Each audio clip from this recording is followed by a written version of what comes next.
So in the last class, we were talking especially that uparati and titiksha. So uparati, general meaning is withdrawal or making the mind quietude or freedom from extrovertness. And we saw in details that how this shama, vasanatyaga, leads to dhamma, the control over, that becomes discipline. And because of discipline, physical discipline, it's like, mind is not agitated. Now I don't say anything. So because I don't say anything, now what happened is my mind is not engaged unnecessarily. Suppose because of something I scold someone, I say something, then again mind will be restless or not. Why did I do that? Or I'll justify. If I am conscious, if I am serious, I will start looking at, I'll do the introspection. Whereas if I am extrovert, rebellious, what I'll do? I'll try to prove, justify. Then what happens? Where is uparati or where is uparama? So definitely cannot happen. That's why there are different ways to look at this uparati. Another way to look at, which we have already put in the post. So uparati actually is one of the stages of sannyasa dharma. Means ritualistically withdrawing from anything and everything. Willfully and ritualistically. Because as you can translate in Shastra way, that unless the person withdraws from karma, uparati will not happen. So when we say karma, as you know, there are different types of karma. Starting with vihita karma, that are to be done. So under a vihita karma comes nitya naimitika karma. So daily that are to be done, and for special occasions that are to be done. So both come under vihita karma. So vihita karma to be done, there is no choice, number one. Also, we say that there is something called nishiddha karma, not to be done. So this nishiddha karma, for that we have a prayaschitta karma. So prayaschitta means that nullifying. So when there is no nishiddha karma, prayaschitta karma is not required. And there is no, technically we don't highlight much prayaschitam because there is no point of doing only prayaschitam, because if we do prayaschitta karma, there will be no time for us, okay? How many lives and how many things have gone wrong? So where is the time for prayaschitam? So that's why we commonly, that's why mama pata samasta duritaksha dvara etat etavat kshana paryantam, okay? So everything is fresh, okay? So you start from the scratch. How? But slowly kamya karma is being given up. So when we start giving up kamya karma, there the uparati starts. This is the main point. So kamya karma means desire-based karma, means insecurity-based karma. If you want to put in psychology language, because sometimes I should not bring psychology, because psychology is sometimes leads in a wrong way. So better to use the word kamya karma, okay? So that means kamya karma, desire-based karma, creates a lot of problem for me. Here what happens, because of moksha as a main goal, now moksha eats up all the desire. It's like if you have one big fish in that your aquarium or whatever, okay? Or you can say one small fish that is knows how to eat others. What will do? That fellow will finish one after another, and after 15 days or 1 month, you will discover only one fellow is alive. All small fellows, even if equal to that, also gone. You understand? Where they go? So the one who is strong eats of all other fish. It's a very nice observation, okay? So here the moksha desire eats up all other desires. That's why kamya karma is not required. So when kamya karma gets dropped, then finally remains nityanamitika, what we call as vihita. That has to be done. There's no choice. So then when the person willfully and ritualistically gives up vihita karma, actually that is called uparadhya. Technically. But we have seen both. Now, titiksha also. Based on this, when you look at it, titiksha becomes more useful, meaningful, that we explained in details. That the understanding karma theory. Understanding that whatever I am facing, whatever I am going through, that is my prarabdha. And I have to unfold. I have to allow it to unfold. Not I have to unfold. I have to allow it to unfold. So when I have to allow it to unfold, another one is I unfold. There is a difference, okay? Please try to understand. There is a very thin line. I, when try to unfold, that is called manipulation. When I allow it to unfold, I allow the things to happen. And there is a very thin line. Only the person can understand when there is maturity, when things goes in, when the person tries to see everything from a mature standpoint. However, let us not get into. So while discussing this, that titiksha, after titiksha, means understanding this karma theory, accepting or allowing this prarabdha to unfold. That's why the person tries to accept, endure anything and everything, and that becomes subha mata, conducive for happiness. Or else what will happen?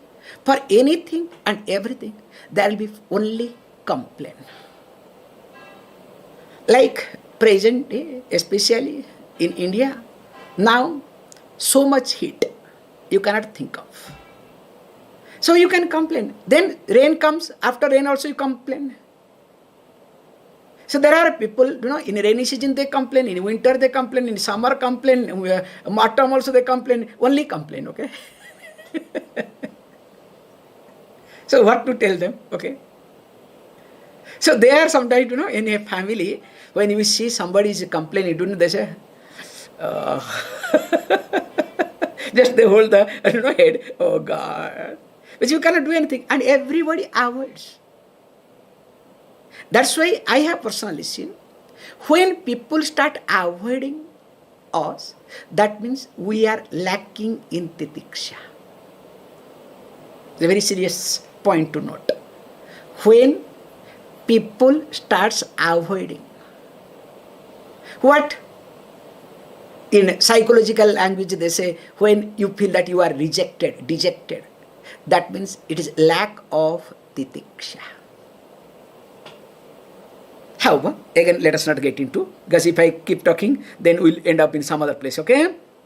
That's not my purpose at all. Now, the next, again, let us get into. Continuing. nigamācāryavākyeṣu bhaktiḥ śraddheti viśrutā cittaikāgryaṃ tu sallakṣye samādhānamiti smṛtam. So here there are two points being discussed. So one is Śraddhā and other one is called samādhānam. So samādhānam before Śraddhā, all of you know. I think, should we discuss on Śraddhā? Okay, we can discuss, nothing wrong in it. Let us, he puts very nice word. nigamācāryavākyeṣu bhaktiḥ śraddheti viśrutā. So viśrutā means it is known, it is heard. Traditionally, how? So there is a bhakti. So bhakti means, we say, reverential attitude. So a Śraddhā word is a reverential attitude. Why and how? Let us discuss very carefully today. What technically we say? Astika buddhi. So what is astika buddhi? Astika buddhi is that Veda is a pramana. And he says, with reference to what? nigamācāryavākyeṣu. So that means, with reference to Veda, with the words of the Veda and Acharya. Now, why? Let us look at. I can give you different standpoint. In this regard, I recollect one of the great person called Kumarila Bhatta, to be known about him, who contributed a lot to Purva Mimamsa, the first portion of Veda, ritualistic portion of Veda. So he was during Adi Shankaracharya's time, and that time both Buddhism and Jainism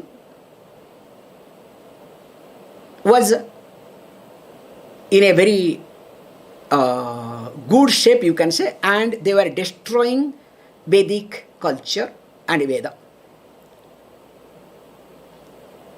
And this person, there are many stories goes, one of the aspect is, so in order to defeat especially Buddhism, he went to study Nalanda. So he went to study Buddhism to understand their logic. And he tried to argue them back. In fact, one of the place there the Kshanikavada comes, and the Buddhism main concept, he challenged one of the, do you know, Acharya called Dharmakirti.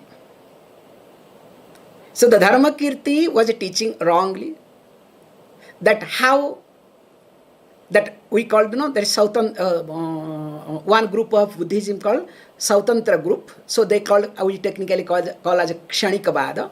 So Kshanikavada means momentary. So this object or this whole universe is momentary.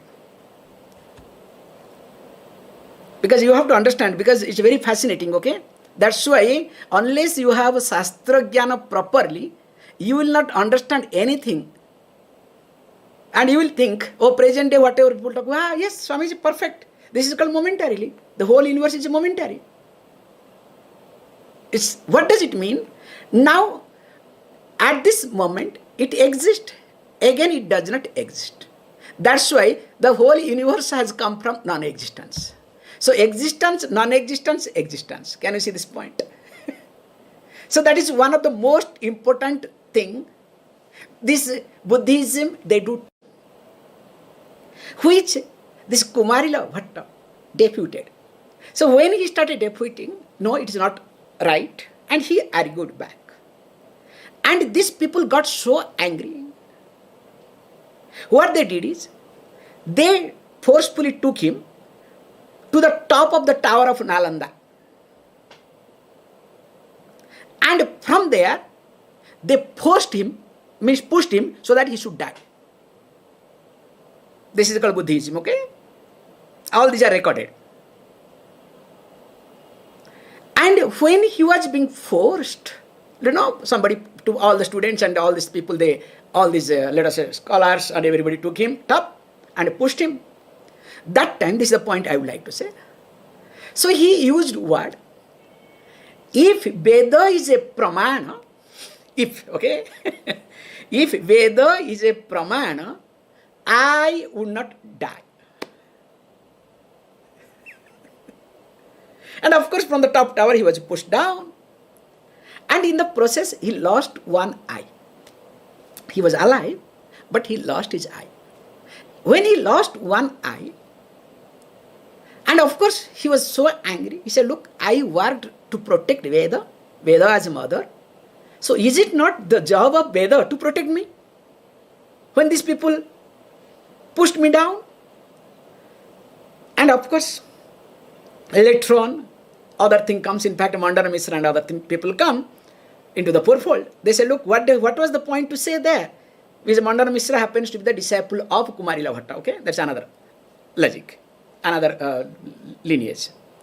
However, they said, look, because you said, if Veda is a pramana, had you say that Veda is a pramana, or Veda being pramana, then nothing would have happened. Because you had some doubt, that's why you lost only one eye. Can you see such a great concept behind it? In fact, when Adi Shankaracharya went to discuss with this Kumarila Bhatta, so he was very old that time, after all this issue, he said, look, now this is my age, I have done enough of fighting with all this Buddhist and Jainism, both in South and East. South India, that time Jainism was very strong. In fact, South India today, whatever ritual is predominant, Vedic rituals, credit goes to Kumarila Bhatta. Because of his presence, Jainism was wiped away. So both Jainism and Buddhism both are. In fact, they go together in a different name. That's another point. Let us not get into. However, if Veda is a pramana, this is the technical point, okay? Then nothing would happen to me. So the moment you say, if Veda is a pramana, that means you have a doubt. That means you are not sure. And this is what is being applied here. nigamācāryavākyeṣu. So the conditionally we accept. That fellow conditionally, in spite of doing everything, he conditionally accepted Veda as a pramana, if, with some doubt, okay? Now he says, okay, I understand nigam. What is acharya? There is a very small difference, we say, between a guru and acharya. So acharya, okay, guru means the one who removes the ignorance. So that person, guru. So gu stands for ignorance, ru stands for removing ignorance. Simple way. Whereas acharya has got different roles. Because first thing is achinoti cha sastrani acare stapayati api swayam acharate yasmat tasmat acharya uchyate. This is the definition comes. So he has got different job than a guru. When he said different job, so acharya, the first thing what has to do is, the acharya must know the scriptures. And after knowing the scriptures,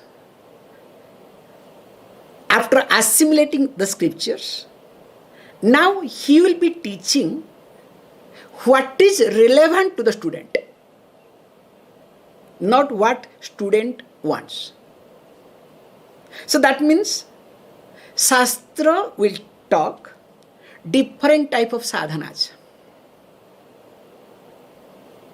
But here Acharya's job is to give a specific sadhana for a specific seeker who is a disciple. It's not that everything is one and same, okay? It doesn't work. So if that is the case, then that means it never works. So for each one, so Acharya gives a different type of sadhana. This is the first. That's why he says, Achinoti cha shastrani, Acharya stapayati api. Then while doing this thing, now also the Acharya follows the discipline, now follows also Shastra. And when follows the Shastra, that's why he becomes the inspirer of the society or others to follow the Shastra. That's why threefold job an Acharya has got. That's why the job of Acharya is always complicated. Guru's job is absolutely no problem. That's why in every religion, everybody wants to be Guru. Absolutely no problem at all. Whereas when you become Acharya, then all sort of problem will come. Because that is how it's supposed to be. Then he says that when a person is Acharya and the one who is a seeker having bhakti, a reverential attitude, not challenging attitude, not competing attitude. Because generally what happens when there is a challenging attitude, competing attitude, like we say it nicely, saying, especially before marriage, dveshti idam mulam jagat iti, where you say, so before marriage, all these women will be praising the husband, okay? So every moment thanking. Then after marriage, okay, what happens? Let us not talk. And the best part is, once the child is born, what happens? Day by day, the woman becomes stronger, poor man has to bend down. There is no choice, okay? Because now the mother, no more wife, okay? Mother now gets all sort of strength from the child, okay? This is the truth, this is the reality. So poor man is being, sidetracked. And after that, you will see, there is no reverence, there is no respect, either social, psychological, but most of the time, present generation, competition, proving. Just try to understand. Nowadays, why marriage does not last? Because of this reason. So there is no respect at all. Neither man gives to woman, nor woman gives to man, okay? Both. It's not one way, okay? So I have to balance, or else they will say, Swamiji is critical of women, okay? That's another big mess for me, okay? So here, either there is competition or proving. That's why we say, every woman all over the world, okay? After marriage, they need to be charged. And do you know what is their charging point? Do you know what is their charging point? Their charging point is talking to family. I'm not telling you jokes. Even if those who are 60, 70-year-old, okay, still they talk to their family. They are already in-law, still they will get the input from family, okay? Anyway, let us not get into too much, okay? And they only destroy everything. Forget, let me not get into, that's not right in my part to talk. However, here is being said, because of this competing, defeating attitude, the relationship between wife and husband breaks. And of course, the poor child gets sacrificed. And if there is no child, no problem. That's why nowadays nobody wants to have a child. That's another level, okay? Here he says that the reverential attitude towards the words of the scripture and teacher is called Śraddhā. And when that is there, it does miracle. At no time I am going to be in a wrong hand, even if everything is wrong. And to allow this, he says beautifully, the next line says, then only what will happen? Samādhānam will happen. Without this reverential attitude towards the Acharya and words of the scripture, because Acharya has to talk in keeping the scripture. Now, without this, samādhānam is difficult. So what is samādhānam? So samādhānam means, he says, sallakṣye cittaikāgryaṃ iti. So that means what? So what is here to be understood? Now with reference to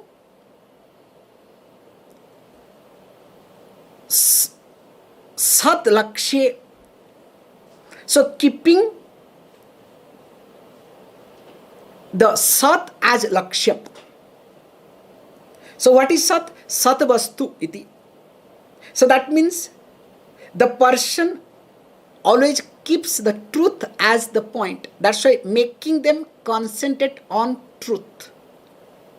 Now in the process what happens? Now the person starts developing a concentration. And how the concentration starts? Because once you keep now mind in satvastu, automatically the senses starts getting withdrawn from all respective sense objects. It's like beautifully they say the example in Mahabharata, when each one of them were asked by Drona, all 5 Pandavas, test case. So somebody said, I could see a tree, somebody said, I could see trunk, somebody, I could see a fruit, somebody, I could say this thing. But finally, Arjuna says, what? I saw the eye. Nothing else. So that means if you are very clear what you are really looking for in life, and if you stick to it, in fact, you will get it. The problem is, you do not know what you look for, like a child. Today wants balloon, tomorrow wants another thing, day after tomorrow. And every moment changes. And I see this very well. You can look at for yourself, you just observe yourself. In our childhood, we didn't have this, okay? Because nobody records, thank God. Because once in a while somebody will ask, so in future what you would become? So everybody will say doctor, engineer, doctor. In those days in India, doctor, engineer. The fellow who cannot achieve 30% mark will say doctor, engineer, okay? Thank God nobody remembers, okay? But I discovered slowly next generation to know what these teachers they did. Because like suppose I become a teacher, so now I have got a new idea. So every year they used to ask, what is your future? You would dress yourself accordingly. Poor parents have to buy the dress, okay? So somebody wants to be a doctor, so has to get doctor. Dentist, you have to get dentist. Engineer, pilot, whatever. Poor parents have to buy. And there will be a dress, okay? All children will come in the dress and there will be a photograph, group photo. Because I see in somebody's house, okay? Every year, the interesting part is, every year the child's photo changes. The costume, not child, the costume changes. It's a good memory, okay? Now look at yourself. Your lakshya, does it change or not? In fact, it keeps changing every moment. So here he highlights that when there is reverential attitude towards scripture and the Acharya, mind automatically will start concentrating. It will become disturbance free. How? It's like every child has experienced this. You must have also experienced. Forget about child. Even if you are elderly person, whether it's man or woman, makes no difference. Whenever you go through tough time, especially emotional turmoil. Now, when you see your mother, you go to mother, even if mother is painful for you, still, for a few seconds, do you feel comfortable or not? It happens. And of course, if mother is only painful, that's another exception case. Okay, let us not talk. But what I am highlighting here is, being a child, when you are with mother, even though mother is stupid, still you feel protected, you feel safe, you are secured. Problem is, nowadays you don't go as a child, but you expect her to be mother. You go to that lady as a man, as a earning fellow, and you expect that lady to become your mother. You understand? That's a big difference. Both way. However, how that happens? Here also, with reference to the Acharya and Shastra. Because when there is confusion in me, who can solve? And don't tell that my psychotherapist, okay? It doesn't work. So if your psychotherapist will solve your problem, good. Thank you very much. So only your problem will be addressed, will be solved by the Shastra and Acharya, not by anybody, any means. And this much attitude a person must have. And if the person does not have this much attitude, you may do anything. Don't worry, nothing is waste. Again, you will start in next generation, hoping that you will be a better person. Means next life, okay? Next life, okay? That's why when there is Śraddhā, samādhānam happens. So Śraddhā takes care of samādhānam. The one-pointedness, the mind is concentrated, mind is able to dwell upon, mind is stable, stability of the mind, or you can say you become a mature person. All this thing happens because of Śraddhā. More of it, we'll see.